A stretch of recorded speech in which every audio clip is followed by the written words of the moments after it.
Hello दोस्तों, welcome back to YouTube channel RD classes. दोस्तों, जैसा कि आपने देखा 69,000 शिक्षक भर्ती में जो 31,277 पदों के सापेक्ष जो काउंसलिंग हुई उसके लिए नियुक्ति पत्र बांटे गए, उसमें कुछ अभ्यर्थियों को रोक दिया गया।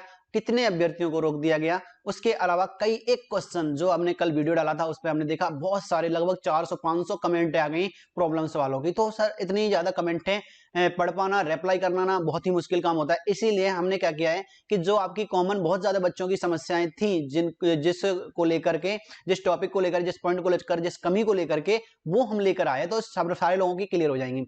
इस जो मैं आज समस्याएं लेके आया हूं वो आप देख लीजिएगा स्क्रीन पर पहले क्या है, उनके बाद उसको समझिएगा पूरा पूरा, और समझने के बाद वीडियो एंड तक देखेंगे तो मुझे लगता है कि आपकी सारी समस्याओं का समाधान मिल जाएगा, क्योंकि हम प्रत्येक पॉइंट पर पूरी चर्चा करने वाले हैं। जैसे कि आप पॉइंट देख रहे हैं तो स्क्रीन पर आ जाइएगा और दिखेगा, स्क्रीन पर आप देखेंगे सबसे पहले दिखाया है, देखो 69,000 शिक्षक भर्ती में 31,277 पदों के सापेक्ष काउंसलिंग में बाहर हुए अभ्यर्थियों का कारण और उसका समाधान, मतलब किस कारण से वो बाहर हुए और उसका आप समाधान क्या है, जो बाहर हो गए उनका, और जो आगे आने वाले हैं जो बाहर हो गए वो क्या कर सकते हैं अपना सही कराने के लिए, और जो अभी जो काउंसलिंग कराएंगे 37,339 पदों पर, तो उसमें वो पहले से अपना समस्या समाधान कर लें जिससे कि उन्हें दिक्कत ना हो। ठीक है, तो सबसे पहला पॉइंट देख रहे हैं आप, क्यूआर कोड एवं उसके नंबर से डॉक्यूमेंट्स की वैधता जांच सकते हैं। अगर आपको ये बात जाननी है कि कैसे क्यूआर कोड को स्कैन करना है,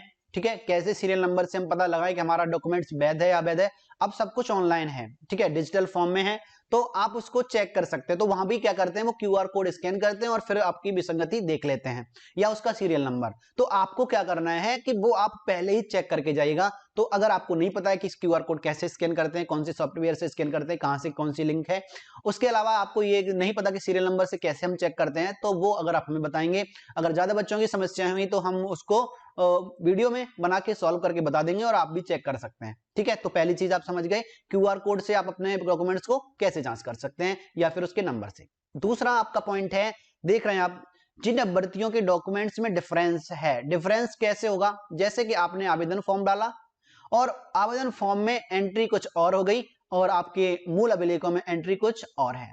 ठीक है, तो इसको भी आपको कैसे क्या समाधान है, कौन सी एंट्री का समाधान हो सकता है, किस एंट्री को आप समाधान नहीं कर सकते, इसको आपको भुगतान करना पड़ेगा आपकी जॉब को लेकर के। ठीक है, तो सबसे पहली चीज पहले एक एक पॉइंट करके जान लेते हैं। जैसे कि अगला पॉइंट हमने तीसरा बनाया है, 31,277 में हुई काउंसलिंग के आधार पर जो अभ्यर्थी बाहर हुए हैं, ठीक है, जितने अभ्यर्थी बाहर हुए हैं तो वो किस किस वजह से बाहर हुए हैं। तो सबसे पहले बहुत ही इंपॉर्टेंट को टॉपिक है, देखिए सबसे पहली बात यह है कि कहीं कहीं ऐसी विसंगति हो गई, कोई कमी रह गई, कि कभी कभी ऐसा होता है कि हमें पूरी नॉलेज नहीं होती, इस वजह से हम दूसरे को रोक देते हैं, लेकिन बाद में अगर हम दूसरा बंदा ऐसा है कि वो कुछ पैरवी नहीं कर रहा तो फिर वो रुका रह जाएगा। क्यों? क्योंकि अगर हम अपनी कोशिश करेंगे तो सामने वाले ने अगर कहीं गलती की होगी तो वो सही कर दी जाएगी। समझ में आ रहा है? ऐसा एक मैटर था, आप नहीं समझ में आया तो एक मैटर समझिएगा। कल एक मैटर आया जो शायद गोंडा से था या फिर कोई दूसरे डिस्ट्रिक्ट से हो सकता है, इतना ध्यान नहीं है। उसमें क्या था कि उस बच्चे से पहले ये कह दिया गया कि तुम्हारा गैप ज्यादा दिन का है, मतलब 5 साल का उसका गैप है। ठीक है, 5 साल के गैप में क्या हुआ कि उन्होंने कह दिया कि आपका 5 साल का गैप है इसलिए आपको रोका जा रहा है। देखना 31,277 पदों में। उसके बाद उसने बीएसए ऑफिस, बहुत अच्छा काम किया, बीएसए ऑफिस पे कॉल किया, तो बीएसए ऑफिस से जब पता लगा तो उन्होंने बताया कि ऐसी कोई बात नहीं है, आप डायरेक्ट कर्मचारी से बात करो और वो आपका कर देगा, ऐसा हमारा कोई वो नहीं है रूल। ठीक है, उसके बाद होता क्या है, वो फिर से डायरेक्ट कर्मचारी के पास जाता है, तो डायरेक्ट कर्मचारी के पास क्या कहता है, वो ये कह देते हैं उस बच्चे से कि ये हमारा जो ऑर्डर आया वो बीएसए मैडम ने ऑर्डर किया है।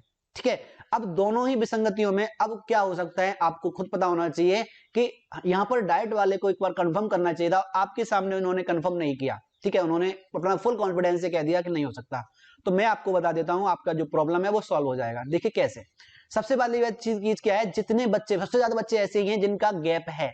देखिए ग्रेजुएशन में, बीएड में, या डिप्लोमा में और बीएड में, सॉरी डिप्लोमा में और अपने ग्रेजुएशन में, ज्यादातर बच्चे मोस्टली हमने देखे ऐसे हैं। सबसे ज्यादा कमेंट इन्हीं बच्चों के थे। तो मैं आपको एक समाधान यहाँ पे बता रहा हूं। रीजन क्या था, सबसे इंपॉर्टेंट चीज ये है कि आपका जो गैप है वो अगर 3 साल से कम का है, ठीक है, कितने से, 3 साल से, तो आपको बाहर नहीं कर सकते किसी भी बेस पर, कुछ भी आपको लगाने की जरूरत नहीं है। लेकिन अगर 3 साल से ज्यादा का गैप है तो आपको एफिडेविट लगाना पड़ेगा, ये रूल है। ठीक है। अगर आपने एफिडेविट लगाया है फिर वो आपको बाहर नहीं कर सकता। तो आपने जो कमेंट किया था मेरी वीडियो पे कि सर मुझे बाहर कर दिया गया है, तो अगर आप देखेगा कि आपका अगर आपका एफिडेविट लगा हुआ है तो आप बिल्कुल सही हैं और वहां पे आप जाकर के कंप्लेंट कर सकते हैं। बीएससी ऑफिस जाइएगा, फेस टू फेस मिलेगा, फोन से नहीं होता इतना। तो आप बताइएगा हमने एफिडेविट, अगर आपने एफिडेविट नहीं लगाया तो फिर आपको एफिडेविट लगा के कराना है। ठीक है, एफिडेविट बनवाना पड़ेगा। जब 3 साल से ज्यादा का गैप होता है तो हमें एफिडेविट बनवाना पड़ता है। तो सबसे ज्यादा गैप वालों की समस्या मुझे लगता है समाप्त हो गई होगी। ठीक है, बाकी की भी और भी समस्याएं हैं, तो आ जाइए एक एक करके उन समस्याओं को हम लेते हैं। तो सबसे पहला क्या है समस्याओं में, ये देखिए टेट 5 वर्ष से ज्यादा समय का है। तो देखिए मेन चीज क्या है, ये टेट अब जो आप सोच रहे हैं कि टेट अभी चेकिंग की जाएगी और अभी आपका इसी डेट पे होना चाहिए 5 साल, नहीं। अब तो बहुत सारे बच्चे ऐसे हैं क्योंकि सब भर्ती 1.5-2 साल लगभग 2 साल होने जा रही है, तो 2 साल में तो बहुत सारे बच्चों का पग अगर उस टाइम पे 4 साल का है तो 2 साल में 6 साल वो तो एक्सपायर हो गया। लेकिन नहीं, टेट उस टाइम तक वैलिड होता है जब आपका नोटिफिकेशन आया था, उसमें डेट मांगी हुई थी उसी टाइम की, तो उसी टाइम तक का होना चाहिए। अब तो बहुत सारे बच्चों का इनवैलिड हो जाएगा, मतलब एक्सपायर हो जाएगा, उसकी डेट निकल जाएगी, समझ गए होंगे। तो वो बच्चे अगर बाहर कर दिए गए, ऐसे कोई भी बच्चा है जो उसने आज की डेट में चेक करके बाहर किया तो वो इलीगल है। आप विरोध करिएगा इसका और उनको बताइएगा कि नोटिफिकेशन में ये दे रखा है। ठीक है, तो जो टेट 5 साल की वजह से पास हुए हैं, सॉरी बाहर हुए हैं, तो वो लोग अपना ये इस तरह से कंप्लेंट कर सकते हैं। ठीक है, हो सकता है आपका भी हो, आने वाले समय में आपसे भी वो कह दें, तो आप पहले से तैयार हो जाइए। चलिए अगला है, नेक्स्ट पॉइंट है प्राप्तांक पूर्णांक में मिस्टेक होने पर। तो बहुत सारे बच्चे ऐसे थे जिनको प्राप्तांक में कुछ और थे, भर दिया कुछ और ओरिजिनल में, उन्होंने स्कैन करके या फिर सीरियल नंबर डाल के देख लिया, देखा तो आपका भिन्न था। तो इसके आधार पर देखिए सबसे पहली चीज मैंने शुरुआत की वीडियो से आज तक बताता आया हूं, ठीक है, मैं अभी भी बता रहा हूं आपको कि जिन लोगों के नंबर गलत भरे गए हैं, ध्यान से सुनना, जिन लोगों के नंबर गलत भरे गए हैं तो वो लोग अभी शामिल नहीं हो सकते। ठीक है, हाँ एक रास्ता जरूर है, जब भर्ती प्रक्रिया में जो लीगल कैंडिडेट हैं जिन्होंने सब कुछ सही भरा है वो लोग हो जाएंगे, उसके बाद आप विरोध प्रदर्शन जरूर रखिएगा अपना जारी कि हमें अब जो बच गई सीटें हैं उन पर हमारा करेक्शन करके करा दीजिएगा। रीजन क्या है समझना, क्योंकि अभी आपके मान लो नंबर ज्यादा बढ़ गए तो आपकी मेरिट ज्यादा बन गई, तो उसकी वजह से नीचे वाला जो स्टूडेंट था वो बाहर हो गया। ठीक है, जब वो बाहर हो गया तो आप अंदर थे इसलिए वो बाहर था, आपका इलीगल होगा तो वो आप बाहर हो जाएंगे, वो अंदर हो जाएगा। लेकिन वो कितने कैंडिडेट ऐसे हैं जो अंदर आएंगे और फिर भी आपकी मेरिट उनसे ऊपर रहेगी। जरूरी थोड़ी ना है कि जो कैंडिडेट आ रहा है और आपका करेक्शन करने के बाद भी आपका उसके नीचे चला जाए। तो ये विसंगति तो है क्योंकि ये मेरिट को प्रभावित कर रही है। इसीलिए अगर ऐसी विसंगति है तो आप अभी परेशान ना हो, क्योंकि अभी कुछ नहीं हो सकता, क्योंकि इसका कोई रूल नहीं है, क्योंकि ये एंट्री ऐसी है जो सीधा मेरिट को प्रभावित करती है। ठीक है, समझ गए, कई एक फैक्टर है इसके, इसीलिए। तो चलिए जो अगला आ जाता है, देखिए किसी अन्य राज्य से यानी कि इनको जो बाहर किया गया था बीएड कश्मीर विश्वविद्यालय से उन्होंने किया हुआ था। ठीक है, तो ये मैटर पहले का था, इसीलिए यहाँ पर कुछ जांचें होती हैं इनकी, उसके आधार पर बाद में इनको एंट्री दी जाती है। तो इनकी जांचों के लिए इन्हें रोका गया है, इनको मतलब बाहर नहीं किया गया, इनको रोका गया है। और देखिए सबसे पहले भी चीज और एक बताता हूँ, रोका जाना और बाहर आने में अंतर है। बहुत सारे बच्चे रोके गए हैं और बहुत सारे बच्चे बाहर भी हुए हैं। तो जो रोके गए हैं इसका मतलब ये है कि उनको दोबारा चांस दिया जाएगा गलती सुधारने के बाद। ठीक है, तो कुछ गलतियां कैसी हैं वो आइए आगे बात करते हैं। अगला आ जाता है आपका एक और डी में देख रहे होंगे, बीए बीएससी बीएड में 50% से कम होने पर इनको बाहर कर दिया गया था।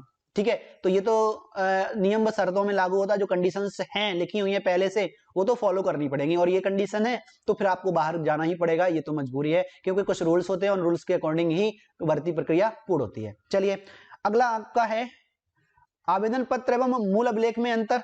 देखिए अंतर भी आपका ऐसा है जो मेरिट को प्रभावित करेगा, तो उसके लिए कोई दिक्कत नहीं है, आप सीधा सीधा जानते हैं कि हमने बता दिया है कि आपको बाद में जब चेंजेस होंगे, जब वैकेंसी खाली हो जाएंगी बच जाएंगी, उन पर आप विरोध करके अपना हक ले सकते हैं। लेकिन वो ऐसे बच्चे जिनका नाम में मिस्टेक है, जिनका अनुक्रमांक में मिस्टेक है, जिनका प्रमाण पत्र के सीरियल नंबर में मिस्टेक है, रजिस्ट्रेशन नंबर में मिस्टेक है, वो लोग परेशान बिल्कुल ना हो।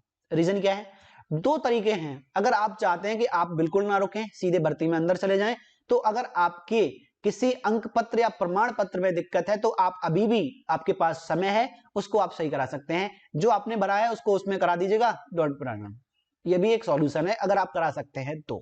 ठीक है, नहीं तो आपको एफिडेविट लगाना ही पड़ेगा, क्योंकि एफिडेविट है, क्योंकि थोड़ा सा करेक्शन है वो।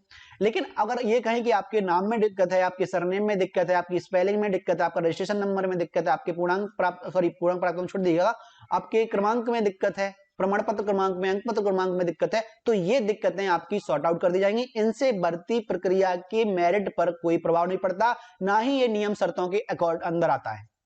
समझ गए होंगे। तो ये थी आपकी जो प्रॉब्लम की, जो बहुत सारे बच्चों की थी नाम। और इसके अलावा भी अगर आपकी कोई प्रॉब्लम रह जाती है तो आप कमेंट कर सकते हैं, मुझे लगता है इससे वीडियो से ज्यादातर बच्चों की प्रॉब्लम्स दूर हो जाएगी। ठीक है, चलिए अगला है दिव्यांग प्रमाण पत्र। जो दिव्यांग वाला था ये ले गए थे 14/10/2020 का। अब आप सोच समझ सकते हैं 14/10/2020 का है, तो अब ये कब का है? 14 अक्टूबर 2020 का है, यानी कि 2 दिन पहले का ले गए थे। तो ये नेट पर शो नहीं कर पाया होगा, मुझे नहीं लगता इसका क्या रीजन रहा होगा। तो ये रीजन मुझे लगता है अभी तक इसका कोई कंफर्म नहीं हो पाया है इसका रीजन क्या था, लेकिन हाँ ये एकदम अपडेटेड था। हो सकता है कि इसके अंदर विसंगति ये पाई गई हो कि वो उन्होंने सर्च किया नहीं आया हो तो उन्होंने बाहर कर दिया। ठीक है, बाकी का आप देख सकते हैं कि कोई पुराने वाले तो नेट पे शो होना बंद हो जाते, 2 साल से भर्ती अटकी हुई है, तो 2018 के पड़े हुए या 2014-12 के बने हुए थोड़े ना चलेंगे अब। ठीक है, तो वो लेटेस्ट भी हो सकते हैं, लेकिन डेस्क पर शो होना चाहिए। ठीक है, कोई भी प्रमाण पत्र न होने की स्थिति में, जैसे कि टेट और सीटेट की कोई भी आपके पास प्रमाण पत्र अंक पत्र नहीं है, तो फिर आप सर्टिफिकेट के बगैर अंदर नहीं जा सकते। ये तो रूल है, क्योंकि इसमें कुछ बच्चे ऐसे भी थे जिनके पास टेट का नहीं था या सीटेट का नहीं था, तो फिर वो बाहर थे।